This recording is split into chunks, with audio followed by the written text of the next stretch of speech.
AM Business is brought to you by EcoBank, the Pan-African Bank.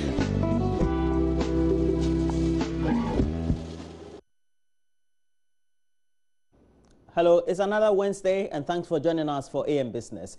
The Akufo-Addo administration has targeted a growth rate of some 6.3%, up from a previous rate of 3.5% over the last fiscal year. In line with this, some policy measures have so far been undertaken to unleash the potential of the economy and allow Ghanaian enterprises to rise and thrive.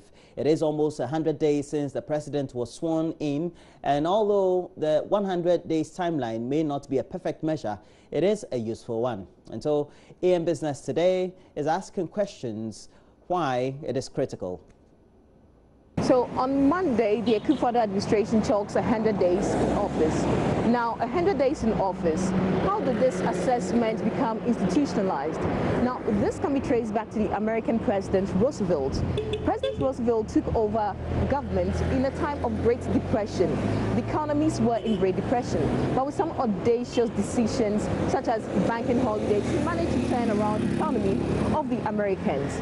So all over the world, the 100 days assessment has become critical to assess new governments on the agendas that they are going to set to reshape the countries that they have taken over. So 100 days, well, realistically speaking, what can a government really achieve in 100 days? A look at what progress we have made is the aim of the 100-day retrospective to assess new leaders after being given some time to take action. I mean, appointing ministers is just, you're still at the formative stage of setting the fiscal agenda in motion, and so it's certainly not enough.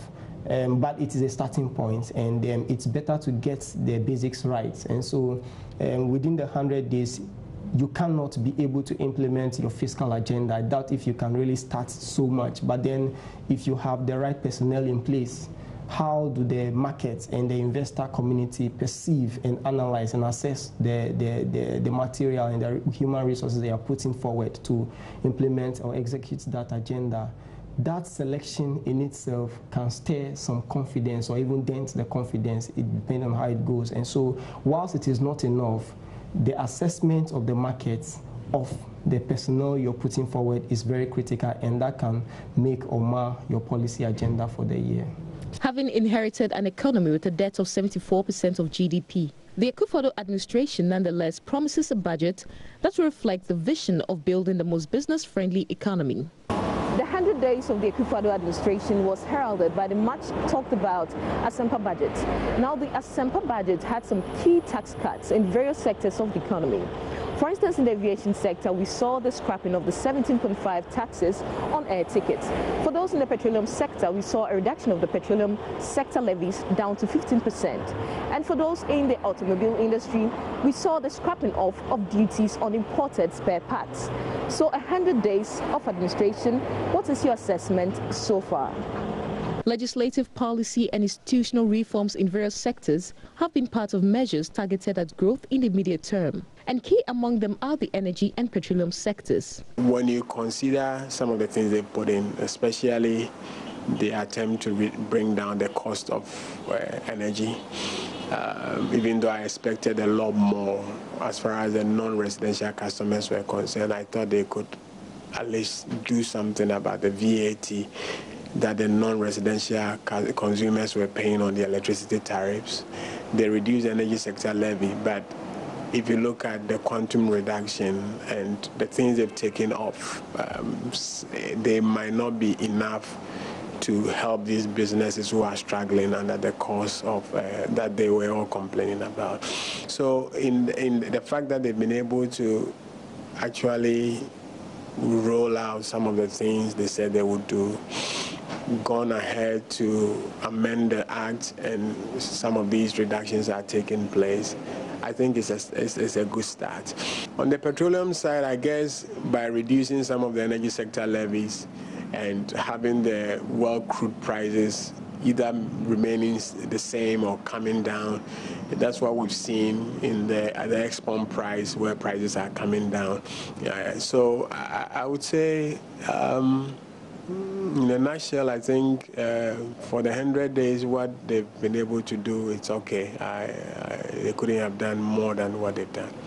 Additionally, for businesses, the Special Imports Levy Act 861 of 2013 is being amended to remove the levy on specific imported goods, as well as a reduction in corporate taxes. So we're very, very happy when the minister in his budget has removed a lot of the taxes that were sort of impeding business growth. It's important that the businesses are allowed to grow, and some of the taxes were quite frankly, inhibiting that. I think that, and it also makes sense for the government as well, that the deeper the tax pool, the more taxes they can collect eventually. So that was very good news for the business community in getting those taxes removed. I think it's also important that we have the new Ministry of Business Development, which is also key because that's going to place a particular focus on how SMEs are doing, how they're developing, how they're growing. And it's important because, as you know, I mean, SMEs employ the largest percentage of the Ghanaian workforce. And it's important that the SMEs are seen to be the driving force behind the formal economy. So that's very good news that we have a very dedicated ministry that is looking at the interests of businesses and how they're growing and what challenges they're facing. This particular government came into power at a time when the exchange rate had suffered a relapse. It was stable in the 10 months of last year or so, 11 months of last year, but towards the end of the year to the election period, suffered a relapse and started depreciating fast, and that continued into this year. And that was a difficult start for this new government, and so you reckon that look at the fundamentals and see whether the fundamentals require such a sharp depreciation, and what are the factors impacting, if not the fundamentals, the sentiments that are causing the sharp depreciation. And in that regard, you want to think that then the government should be able to tap and draw on its goodwill that it came into power with and be able to correct sentiments to support the currency stability. And in that area, I think that the government has been able to do something because, as we speak, the cedi has recovered some of the losses it made in the early part of this year when it touched as high as 4.7 on the market. Currently it's trading around 4.2, appearing to have gotten back to where we were at the start of the year. And I think that that's a quick turnaround in the exchange rate dynamics. The new administration further hopes to hit a growth rate of 6.3% for the 2017 financial year, but there may be a few lapses. Stakeholders believe there are still a number of issues to tackle to create a buoyant economy. You see, the problem with the energy sector, and that policy must fix it once and for all. We need to make sure that the sector recovers totally the cost of doing business. Okay, what took us to do so? If we don't address that, there's no business in this world that you produce as, let's say, 5 cedis and you're selling at 4 cedis. Over a long period of time, it will come back to haunt you. So I expect that there should be policies that would ensure full cost recovery, so that the utilities will be able to cover their costs and possibly make some margins that they wouldn't have to depend always on government to import crude oil, and that if government delays, the plants are not running. So I expect that they should tackle the issue of making sure that the sector is being run efficiently. On the petroleum side, again, because of the food deregulation, it's the market forces that are determining what goes on.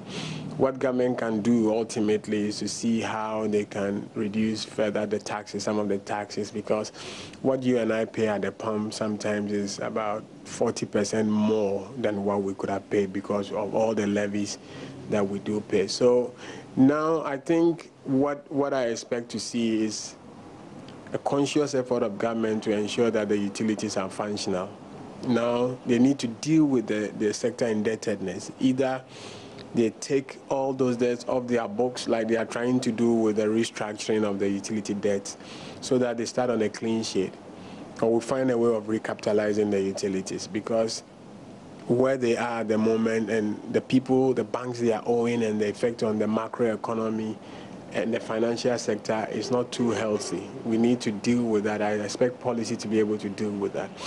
The issue of corruption has always come up, that's a big leakage in our economy. We need to find ways to plug the corruption leakage. How can we ensure that a lot more money is retained, especially from the procurement angle? How do we plug these corruption opportunities for people to ensure that the right thing is done at the right time? That's one key component that we need to look at. We need to ensure that our policies geared towards business and the survival of enterprise is so cutting edge that it helps improve local enterprise. Or else at the end of the day, if it's going to be just a talk shop and we're saying all the right things but we're not doing all the right things, then we will have a problem. I do insist, let's give them a little bit more time. 100 days is still quite early. However, we don't also have forever to wait. Ghana is an economy with so much potential, and I think that we can only really realize that potential with the right policies from government and indeed the right sort of mindset as well from the private sector. Or what you claim you stand for. And so you need to ensure that you have a system that supports and attracts investor confidence through clarity, through policy credibility, and taking a stance that favors investors, because no investor will come into an economy where it cannot expect to make so much profit and where it cannot predict the outcome of its operations. And so some of these guarantees would necessarily have to be given to businesses before they can be so confident to deal with you and release their capital to engage with you.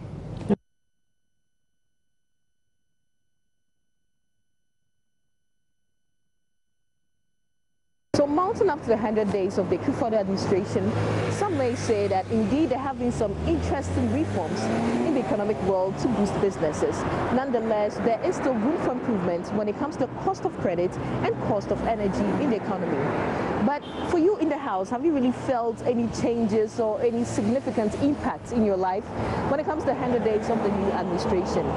Some may say it's still early days yet, and there's more room for improvement. Reporting for Joy Business, Sheila Tamaklo. And we have to thank Sheila Tamaklo and her team for bringing us this package. And again, please know that we have a special edition of 100 days of the Akufo-Addo-led administration, for which we're going to have detailed programming on the 17th of April 2017. But for all that, you can get interactive on our Facebook page, Joy News on TV, and also our interactive handle on Twitter, Joy News on TV. Please watch the rest of the episode through our channel on YouTube, My Joy Online TV. That's it. Please make sure you join us same time next week, Wednesday, as we bring you another edition of AM Business.